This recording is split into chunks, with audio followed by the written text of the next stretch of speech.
Krishna.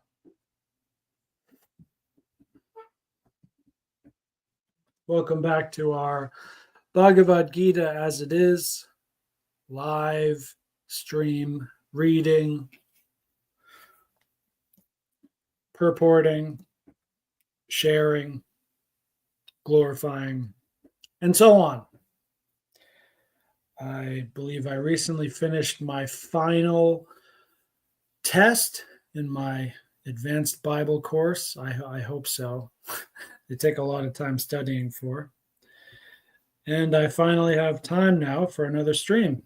Happy to be back. Today will be definitely a short one and rather perhaps uneventful, because in these three verses, chapter 10, 16, 17, and 18, sorry, I did not say that correctly.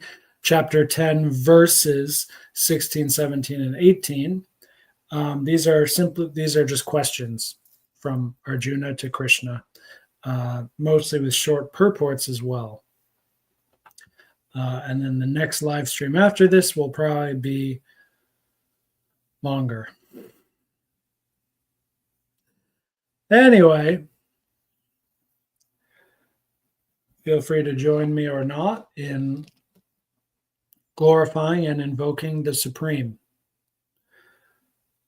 Quick note on that: I've already, I've believe after however many dozens of live streams we've done, I think I'm finally about at the part where I'm comfortable with the Om Jnana mantra. I might be ready to add another one. So today, I think I will do that just by reading. We'll see how it goes. Maybe it feels good and I'll start committing that one to memory.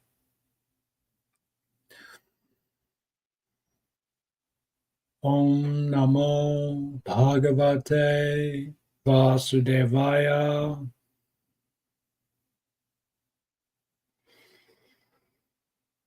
Om Ajnana Timirandasya Jnananjana Salakaya Chakshur Unmilitam Yena Tasmai Shri Gurave Namaha. Shri Chaitanya Mano Bhishtam Sthapitam Yena Bhutale Svayam Rupaha Kada Mahyam Dadati Svapadantikam. When will Srila Rupa Goswami Prabhupada, who has established within this material world the mission to fulfill the desire of Lord Chaitanya, give me shelter under his lotus feet?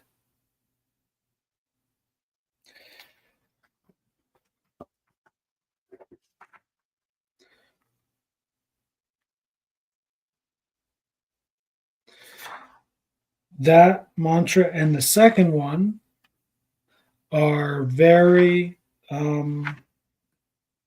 particular to this Bengali Gaudiya Vaishnav Sampradaya, as opposed to the first two. Om Namo Bhagavate Vasudevaya is directly from Srimad Bhagavatam. So it applies to every Vaishnav from every Sampradaya, as far as I can tell. And the second one as well does not, it's largely impersonal.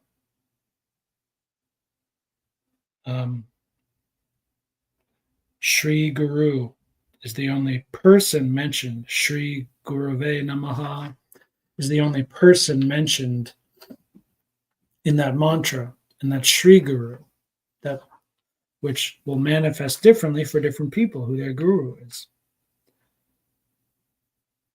But then the next one,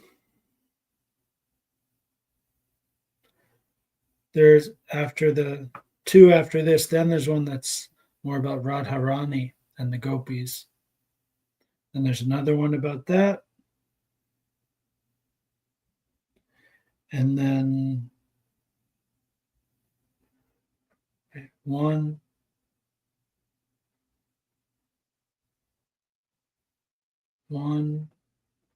2, 3,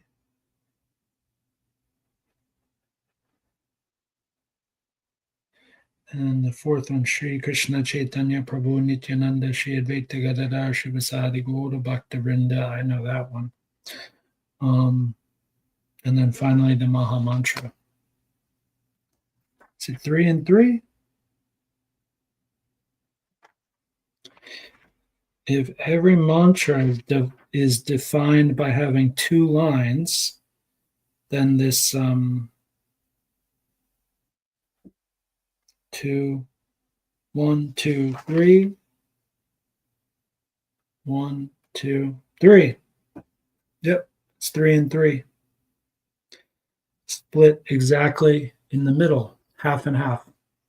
Half for Chaitanya and his associates, and half for Krishna and Radharani. But then that one extra one, Panchatattva mantra, just before Maha Mantra. That is the full invocation. Interesting. It's a turning point for me because if I should just go down the line one by one, but I don't want to. I want to just memorize the ones that sound juicy enough for me, which might mean skipping a few of them. I don't know. I like to keep my store open for all the Vaishnavas, not just one Sampradaya. That's my style. All right, let's begin by reading 16, 17, and 18 verses out of chapter 10, as literally translated by H.D. Goswami, my Diksha Guru.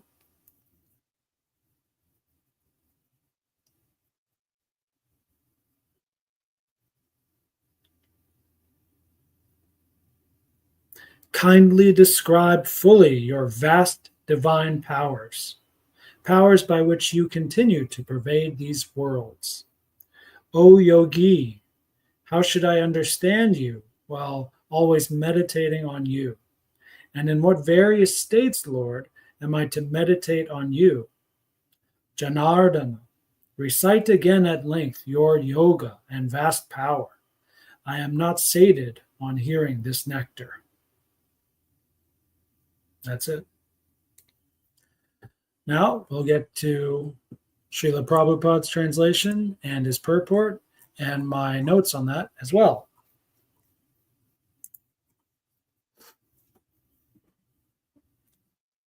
We're doing on time. 9 minutes, not bad. Verse 16. Please tell me in detail of your divine powers by which you pervade all these worlds and abide in them. 1 paragraph purport. Seems the key word in this verse is detail. The word detail. Arjuna says, please tell me in detail. I think this is the key word because it shows that Arjuna has already accepted the foundational premises offered by the Lord, and he's now looking for a more advanced and particular and personal explanation. And in this short purport, Srila Prabhupada makes the explicit claim that Arjuna is really asking this question on behalf of others, specifically the common man who has basically no chance of knowing Krishna as he is.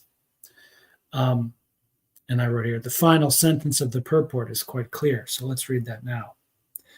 One should know that this is being asked by Arjuna on behalf of the common people. Should is a strong word here. I think so. And then now I speculate, perhaps this is because Arjuna is asking the question in a way and in a certain way, and also where this question is, what place geometrically it's taking within the Gita at this 10th chapter it's showing us that by now, Arjuna has no doubt. Even still, I do find it a little surprising or interesting how confident Srila Prabhupada is for the intention behind this question. Now, I'm not doubting Srila Prabhupada. I'm saying I don't understand. I don't understand the definitive reason why Prabhupada says so strongly. Here's another sentence by Prabhupada. For him, there is no doubt, yet he is asking Krishna to explain his all-pervading nature so that in the future, people will understand, especially the impersonalists, how he exists in his all-pervading aspect through his different energies. So it's not just the common people, but it's the common people of the future. This is really fascinating. In a sense, I really should be more flattered than anything else because I am the common people of the future. And Arjuna and Prabhupada, it seems, are working together just for me so I can have a chance at understanding this. So the only thing I can truly say is thank you.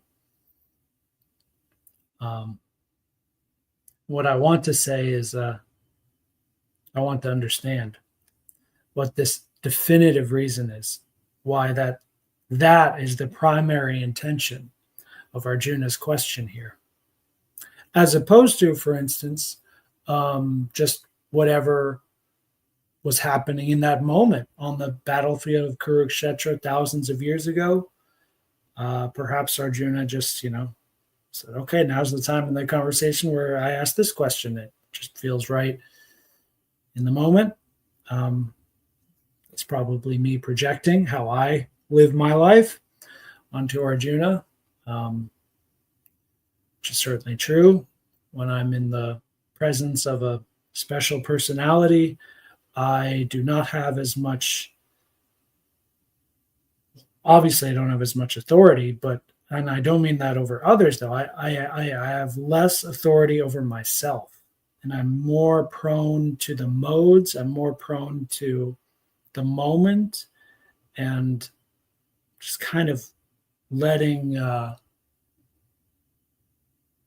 wind kind of sweep me away wherever the wind wants to take me. Sometimes means embarrassing myself and asking stupid or offensive questions of a master, for instance.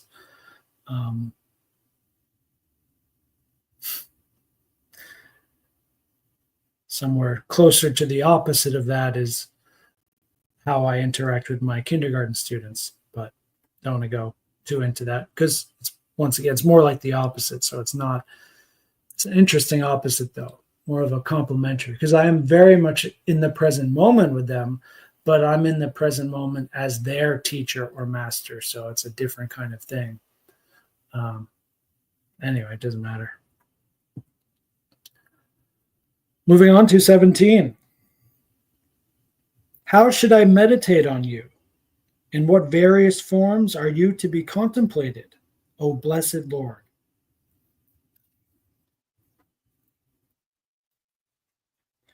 Here again, we have a one paragraph purport. It's just a little bit longer though. And this purport begins exactly where the last one left off, that Arjuna is asking these questions for the benefit of others. And one reason why is that so many people simply cannot know Krishna. They cannot know the Supreme Lord. And one reason, given directly here in the first sentence, is Yoga Maya. Krishna is guarded by his Yoga Maya energy. And I believe, Prabhupada probably explicitly states it, doesn't he? Yes.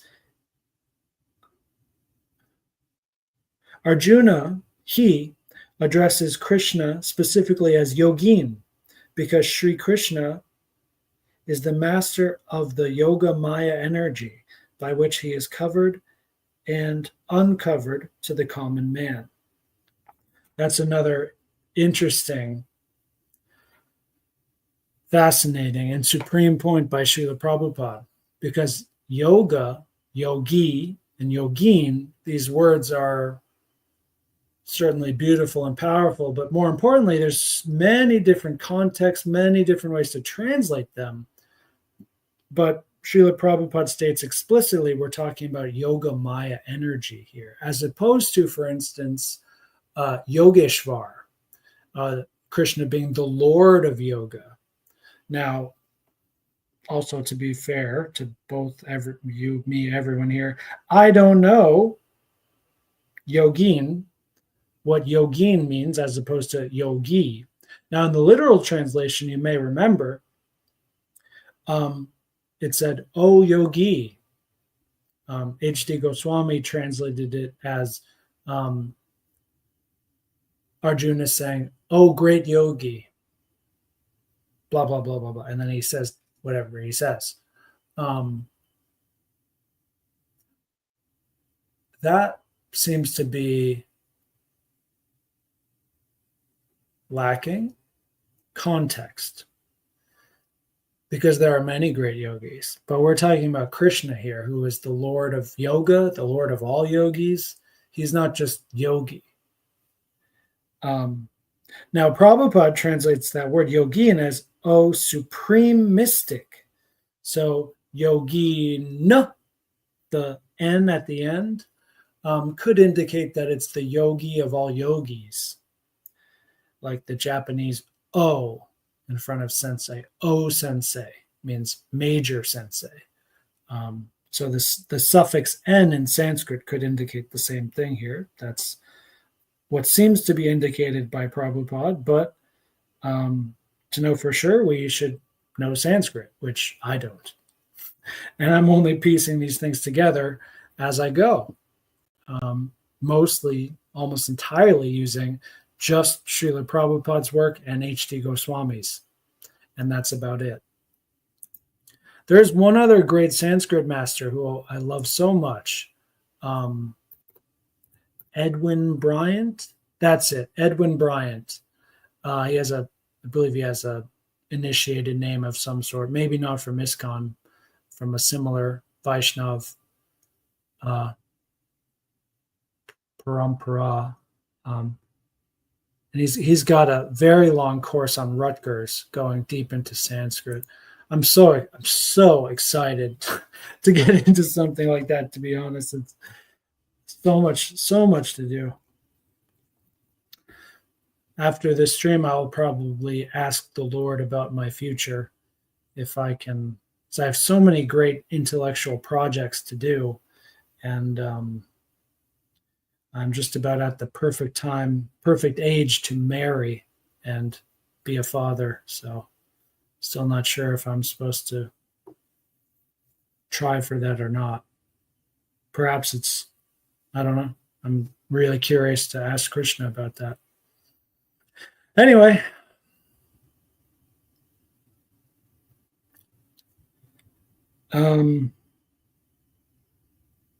So now maybe these are all connected. Maybe Yogin, the supreme mystic, that is Sri Krishna, maybe that is exactly why he is the supreme mystic, the supermost yogi, because he has this yoga maya energy under him, covering him, where he has transcended all of yoga. So because the yoga maya covers him and kind of works for him, you could think of it like that. That is why he is the supreme mystic. So they could very well be connected. But even still, it doesn't change the fact that Prabhupada, multiple times in the purport, brings our attention to this yoga maya energy, which basically makes Krishna unapproachable and unattainable and unknowable by the mankind.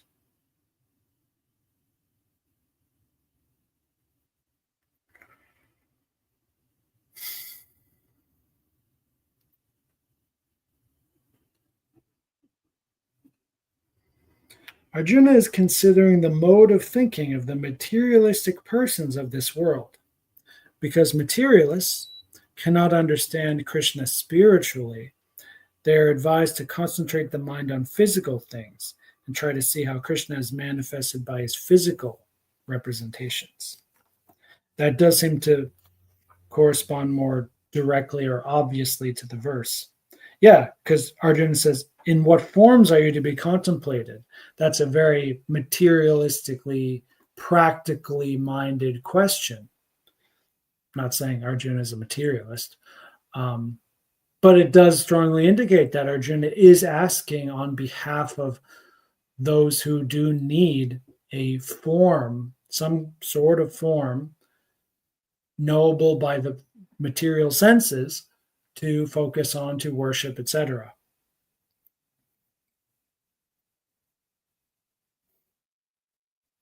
And then the third verse of this cluster is the conclusion, where Arjuna says basically, tell me again of your glories, and I'm blown away, and I'm never tired of hearing this great nectar. I'll read that precisely again later, but I want to close the point here about 17. I think that was 17 is really reading that again now, right now. That was so far, that's been the best proof I've gotten for Srila Prabhupada's strong claim in the previous purport of the internal intention of Arjuna in asking these questions. For me, verse 17 and the second half of the purport of verse 17, that's starting to really convince me. And I don't mean poetically or rhetorically, but I mean logically. It's hard to refute that.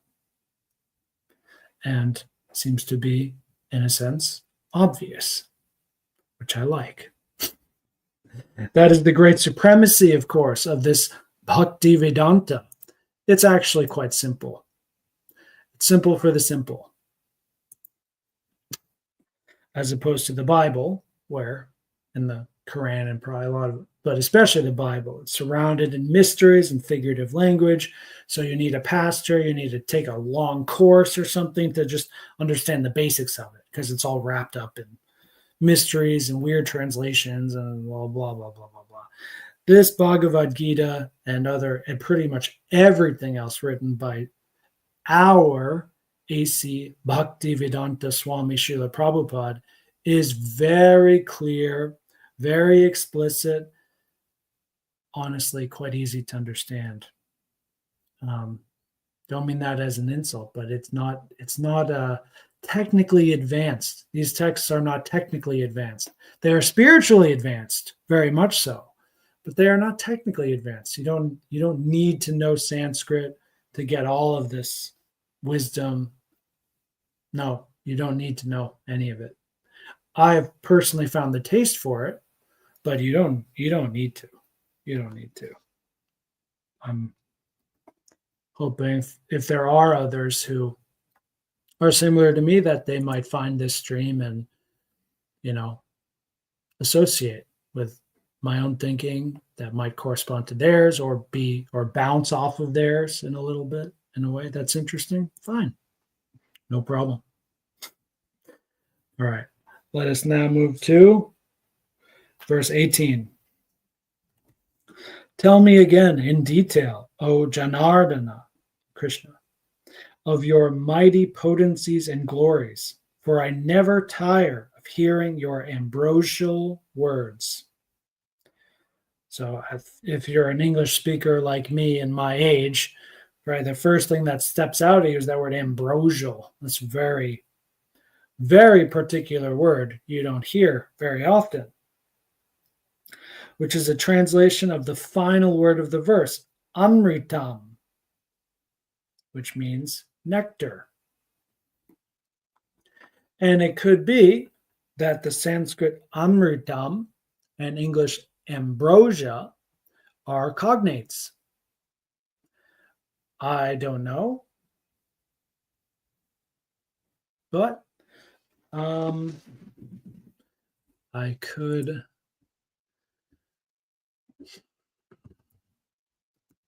look it up later and find out. So please pardon me for a second while I actually write a note about that. I'll definitely not be looking into this anytime soon, but it's hard to jump back easily to a lot of these things. So almost done here. Chapter 10, verse 18. Amritam versus ambrosia.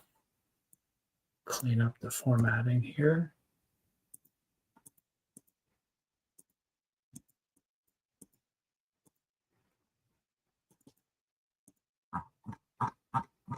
My God, I still have the wrong fonts on this whole. There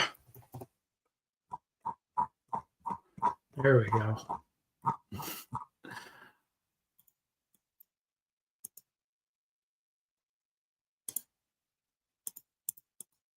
Okay, done. Verdana. Got to go with the Verdana font, guys. It's the best font. I think I actually made this mistake. It is a really good font for reading on a computer, but I think I made the mistake of publishing my book in Verdana. So it's great as a PDF, but when I printed it out, it looks kind of like cheesy or something. On the printed physical page, it looks like childish or something. But on a screen, it's just much easier to read and very clear and nice. Anyway, I'm not a font master.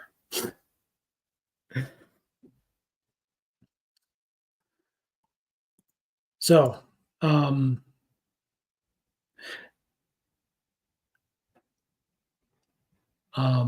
nectar. So not only is that an interesting word, that seems to be a key word or theme for this verse.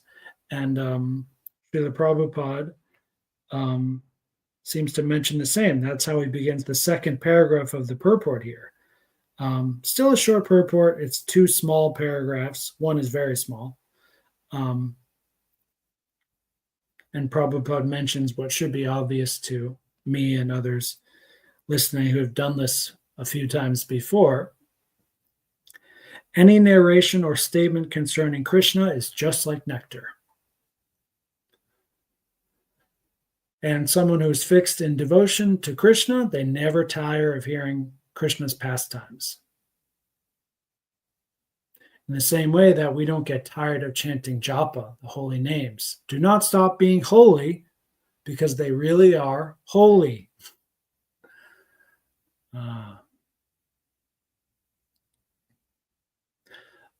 And then what do we compare this to? Srila Prabhupada makes the perhaps obvious point that when we compare these Supreme Lord pastimes with the mundane and modern stories and literatures and histories, we see that those do get tiring as perceived by practical experience. And my note to that is that's one of the main reasons why Krishna consciousness is a spiritual science and what separates it from most other religions. For example, Leela, what we're talking about here, the Amritam of Leela Amrita, I think that's the Prabhupada Leela Amrita, that's the name of the book. I think there's a devotee I met named Leela Amrita. Leela something. Is it Leela Amrita or Leela something? Anyway, Leela, that word, it's not only a theological term, it's also a technical term. That means it's a part of a technique that a practitioner uses and can directly perceive its effects, if that technique is effective or not. And yes, we do want to be careful not to be offensive here, meaning we're not exploiting Krishna's pastimes for our personal satisfaction. It may look like that. But the interesting thing, why this really is supreme, is that even when we try to do that, it kind of doesn't work. I mean, maybe it does. I don't know. I'm thinking like What if you like really, really try, like you're reading the Bhagavatam and you really, really try to like see it as mundane? It's not really the Lord's pastimes. It's just like a really cool dude from history.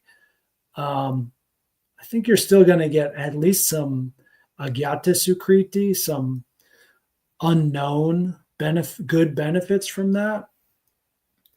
But those lies and that darkness only lasts for so long until the light just blasts through. That's just simply inevitable because it's the most light. It's the lightiest light that there is. And then I put a long list of notes here of something a bit controversial that I'll say now, which is one reason I have trouble associating with many devotees. Not devotees of God in general, which I don't have a problem with, but specifically with many ISKCON devotees. But also in general, pretty much any God-following person. I prefer to give a lot more respect to the invisible church than many other followers who are active within a non-invisible church. So, for example, if you know that George Harrison was a devotee and he was in both churches, that's not a controversial person because, when you see him literally explicitly chanting Hare Krishna in his songs, and it's devotional, and you're also seeing many non-devotees, rock out to it too. You're just like, whoa, this is so awesome. This is just like obviously perfect. And we don't have as many examples of what I'm talking about. So I'll go to the Christian world for a second, where there's tons of examples of great media done by the invisible church, by people who are like secret devotees. And they have to hide they don't have to, but they choose to hide their devotion in art. Da Vinci is probably a good example. I mean, they're in the Renaissance time, they were all like that. Caravaggio, that was what that whole period was about, I think, as far as I could tell. C.S. Lewis, J.R.R. Tolkien is the main example I'm going to talk about now. The Lord of the Rings is not as explicitly Christian as some other examples we may be able to find, like the Matrix, perhaps, the Chosen One, like sacrificing himself and so on. That seems to be more Christian. But anyway, if we compare, for instance, the Ramayana to the Lord of the Rings, we see that it's very similar. Of course, the obvious difference is the Ramayana is about the actual real Supreme Lord and actual real human history, whereas Lord of the Rings is made up nonsense, comparatively. But my point is that it's actually not nonsense. And because of the world we live in, where you have a director like Peter Jackson with a huge budget at the right time in the right country, New Zealand, with the right actors, and this is arranged by the Lord as well, we should understand, that the end product you get here are 3 movies that are some of the best movies ever made. And they just so happen to be parallel and in line with moral teachings from devotional literatures. So the point I make, and what I will actively be doing in my life with my students, with my children, and whoever else, is like supporting this sort of work. But then again, that's just because that's who I am. I'm not Prabhupada, but even if I was in the position of Prabhupada, writing down things that would be listened to by millions of people, thousands of millions of disciples for thousands of years and so on, in that position, it's much more wise to say no to all of it. No to every modern media art, just no to the whole thing. Just keep it only to devotional stories from the scriptures.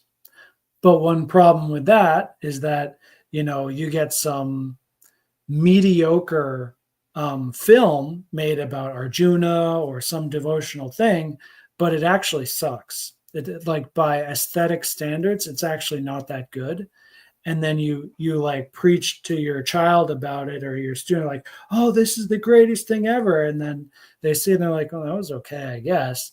And then, at some point later, they see Lord of the Rings, and they're like, that was a lot better, and that it felt more real to me. And then that's a big trouble. That's a big, big, big trouble. And you got to backtrack your steps and try to like work around that. This is a mess. This is trouble we can get into in the modern contemporary world we live in. So I found a way to kind of have both, the best of both worlds, where basically ethos. In one word, it's ethos. So you have the ethos of Lord Rama, which in many ways cannot be imitated. And then you have the ethos of Aragorn, the king, who can be, not perfectly imitated. That's also kind of not attainable by any boy or man watching these films, but is a bit more easy to imitate, and especially because it's in film as opposed to reading it on a story or a mediocre Indian film from 50 years ago. Sure, there are good films too. I don't know of a single one of them though. Compared to the Lord of the Rings, sorry, I haven't found a single one of them. And part of that could be the language translation. Maybe the really good editions just haven't found a good English dub, so they just haven't really made it into my algorithm yet, something like that, perhaps. Anyway, when you see a character who is actually good and virtuous, and you use that to emulate and model your own behavior after them, that's a great idea. And you can, it's kind of like, it's not a divine Leela, but these are, pastimes that you can study from and emulate to get to that point. But the key is you just remember, oh, Aragorn is actually just a made up fictional entity. But virtue is not. Virtues like bravery, generosity, honesty, magnanimity, those are real. Those are part of reality. And in the sense of cultivating one's ethos, it actually doesn't matter. If you follow fictional characters or real characters or God or anyone or, insects, like the lazy grasshopper story, which I'm reading with my students. It doesn't matter. If you're just doing pure ethos, just cultivating your character, you do what works to get advanced character, and then you say, yay, I did it. Same with Krishna consciousness. You take what's good to improve your Krishna consciousness, and that which is not good for you to improve, you reject. That is the ethics of Krishna consciousness. And you could say that's the ethics of ethos as well. Now, it just so happens, though, that even if you're the very virtuous king by all these mundane standards, if you're not putting any devotion into it at all, it's still entirely within the mundane realm. And that's why Leela is specifically a devotional term and technique that can only be applied to the Supreme Lord and his different avatars. There's Rama Leela, just as there's Krishna Leela and Chaitanya Leela, and so on. And another reason why Prabhupada did not recommend us to, engage with any of these modern media arts is because the amount of time and study and subtleties required to firmly distinguish between, oh, this is one of the good ones versus this is one of the many bad ones that I should not associate with. Most people cannot be trusted to do that. And we've seen so many good examples in this COVID world and post-COVID world. There are so many brainwashed monkey morons out there that even for myself and other people like me, I don't go deep into this at all. I don't say, I don't live in that world. I've so anytime I see a new thing like Lord of the Rings, which I just saw today before I started this stream, Dune. I saw Dune 2 recently, and just finished their series, Dune Prophecy. Um, Seems to be kind of similar epic mythological motifs going on, but I take everything with a grain of salt. I'm doing lots of chanting at the same time. I'm not attached to what's going on, and I'm very aloof. And at the very end, I don't accept anything. And after watching everything, I really meditate on it for like a week, a month or so. Is this actually good or not? And and then I don't do anything until I actually have made up my mind on it yet. And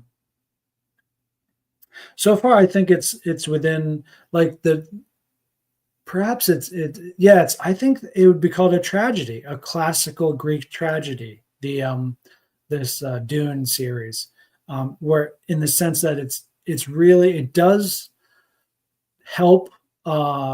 It is beneficial to one's ethos and one's human development to engage with these stories, specifically as a warning of what not to do. But that's not Leela. Leela is different. Leela is something so amazing and good, it's beyond what we can even attain. But at the same time, it is possible. And parts of that can shower down onto us. Very different from the tragedy stories where it's like, I think the reason that those are so powerful is because they're unavoidable. A lot of these really epic tragedies, and you imagine yourself being in the shoes of some of those characters and you think, could I have done better? Maybe not. And and that seems to be how a lot of history has happened. World War II, World War One. If you were in exactly the same shoes and position as Adolf Hitler, would you have done something radically different? I don't think so. I think that's the whole point of history, actually, is that it cannot be changed. Now, that being said, there's a lot of fake history, and you can investigate to get a true history. That's a great idea. But once you do find whatever story is in history, the story as it is,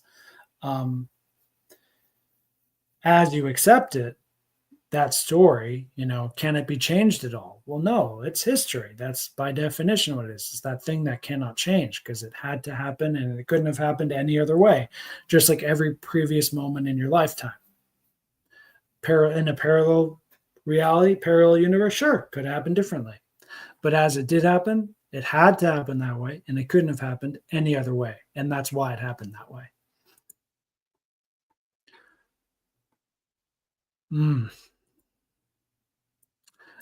So another distinction here is between like daily life versus like spiritual foundations.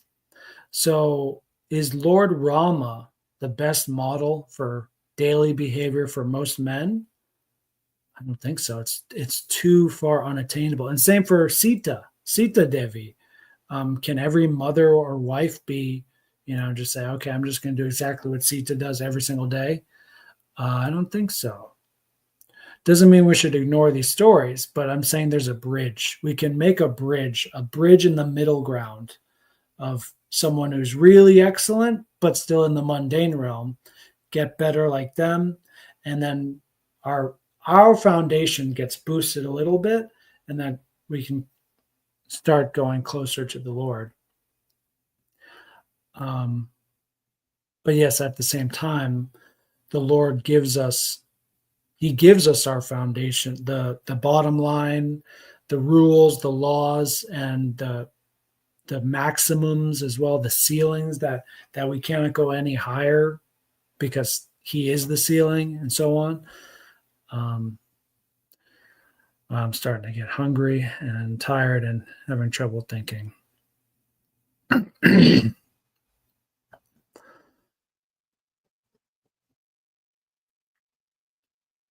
Oh, and then, but here's another problem why Prabhupada once again was right to tell everyone to avoid all these modern mundane literatures, is if you don't already know the Supreme Lord or don't have some experience at all, or with the devotee association and so on, you might get caught thinking that this Aragorn guy or Obi-Wan Kenobi or someone else like that is a real hero and a real master and a real god, etc. And then you'll naturally stop looking for the higher master who was always there. Until you get to God, who is the highest master, there's always a higher master. Always. There's always a higher master. So once again, if you approach these bona fide literatures, knowing that there's always a higher one after it, it can be beneficial. And so I guess that's the main theme of what I've been talking about here, is what's bona fide or not. So and it's the same with spiritual and material literatures. There's bona fide and non-bona fide. So that's really the main distinction. If you have a bona fide literature, you should eat it. You should eat it and consume it and use it daily. And if you're listening to this, you almost definitely have already concluded that Srila Prabhupada is bona fide and his literatures are all bona fide and can and should be consumed daily, regularly, deeply, prolifically. And a quick note on what contemporary literatures are not bona fide. Star Wars Episode 7, 8, and 9. Those are not bona fide. You can tell by how the story changed with the characters. Maybe 7 was an okay movie, but 7, 8, and 9 garbage, and then the whole 3 together are just, you can tell it was made by darkness. It was not made with the fundamental desire to uplift humanity and show people a classical story, a mythological story. There's no moral. It's in a different realm, basically. But episodes 1 through 6 are beneficial. I've seen them and re-seen them so many times. It doesn't take away from my Krishna consciousness. Helps me with mundane things because I know the place that it takes. I know that it is a mundane work, but I also know that it is directly based off real scriptures from all around the world, because George Lucas was a good friend with Joseph Campbell, who is a mythologist, a professional mythologist of the highest caliber. So Star Wars is bona fide. Lord of the Rings, bona fide. Harry Potter, I don't know. I'm still working. I still haven't made up my mind on that. I think as far as the films go, if you're curating them, like if I had a son and his friend said, "Oh, I want to watch Harry Potter," I would curate that experience with them. I'll say, "Okay, you'll watch it, but we might pause at one scene here, like, oh, is he good or bad? Tell me why." And then, yeah, it's questionable. It's really questionable. And some of the things that it's trying to push you to do are like revolutionary in nature, like political revolutionary ethos is in Harry Potter, which is not good for devotional service. Another good example is Star Wars Andor, season 1 and 2. Excellent. It's by far my favorite drama series that's been put out by a big budget production of any kind for years. It's by far my favorite. But it's not mythological. It's not in the same context as Lord of the Rings and Star Wars, Krishna Lila Rama, whatever. It's more like a tragedy, and it's more about that revolutionary thing. But the thing is, it's so realistic and that's why it is. I'd be really, at least for adults, I'd be really strong to recommend it because it's far less exaggerating than we think it is. Meaning, we really do live in an evil empire, and there really are prison camps, just like the one you see in the movie. It really is very directly based off reality. but at the same time, because it's so fantastical in a future galaxy and so on, that it's easy to like take it in and not get thrown away by controversies. You see some news headline, this or that, and then you change your mind about it. No, you can just watch it as an entertainment thing, and then unconsciously you'll start to realize, oh, this is an evil empire. This is what evil really looks like. And especially when the evil outweighs the good and what the good must do to actually win. That's very realistic, actually, I think. And we need that now, I think. I just think it's so prescient. It's so relevant at this time after COVID that, it's Kurukshetra time. It's battling time. It really is. So, and unfortunately, and once again, in this reality, the classical man of virtue and magnanimity, Lord Rama, Aragorn, and so on, they don't have much of a place in the world anymore.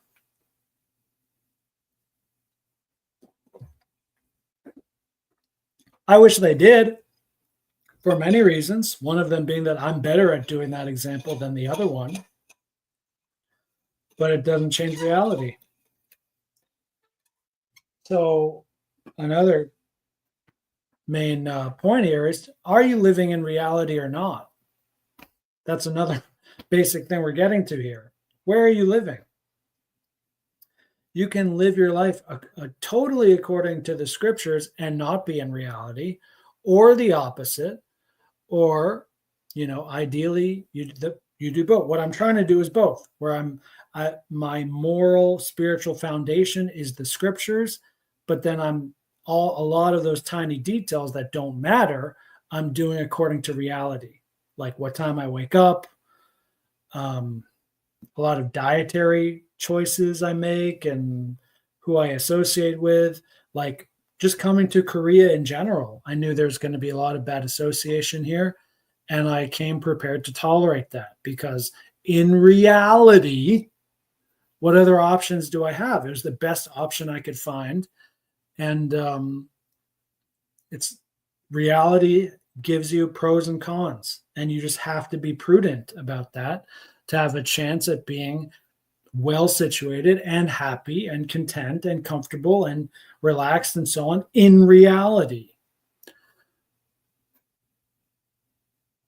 But yeah, we should follow scripture as much as possible, like being a gentleman as much as possible, like Prabhupada was a great example of. I know I can improve in that quite a lot. But I also know I'm young. There's only so much I can do with my nature. That's the reality thing. It's like, know yourself, know where you're at, what you can actually do or not do. So like for me, there's some people that are so obviously wicked and ignorant that I can't do anything with them. So I avoid them. And when they're coworkers, they get offended. Oh, you didn't say good morning to me. Oh, he's avoiding me. Yeah, I am avoiding you. You're dark. You're darkness. So I'm avoiding you. It's not personal, but if I do too much happen, oh, good morning, how are you? Then they'll start thinking that everything's fine and they don't have to repent or change their ways at all. And they already have way too much of that in their life already. That's why they're not repenting. It's because they surround themselves with people say, oh, there's no problem at all. Just get the vaccine. Just everything's fine. Just keep going. Just follow the evil masters all the time. It's no problem. Just keep going and going. So I don't want to add to that. I don't want to add fuel to that fire. But at the same, I can't just go to like, you're evil sinner, repent now. Ah, then they'll just call me crazy. They're outnumber me. Once again, evil has ruled this. The evil empire is winning. They outnumber me anywhere I go. So I have to be realistic about that. That's far more than enough for today. Thank you. His divine grace, A.C. Bhaktivedanta Swami Prabhupada. All glories to Srimad Bhagavad Gita as it is. Jai Shri Krishna. I love how the color schemes are like almost identical. I didn't plan that at all when I got that Krishna poster. I just chose the prettiest one. Just so happens to match my Bhagavad Gita color scheme really well. All glories to Srila Prabhupada, the Vaishnavas, and Sri Krishna. See you next time. Bye-bye.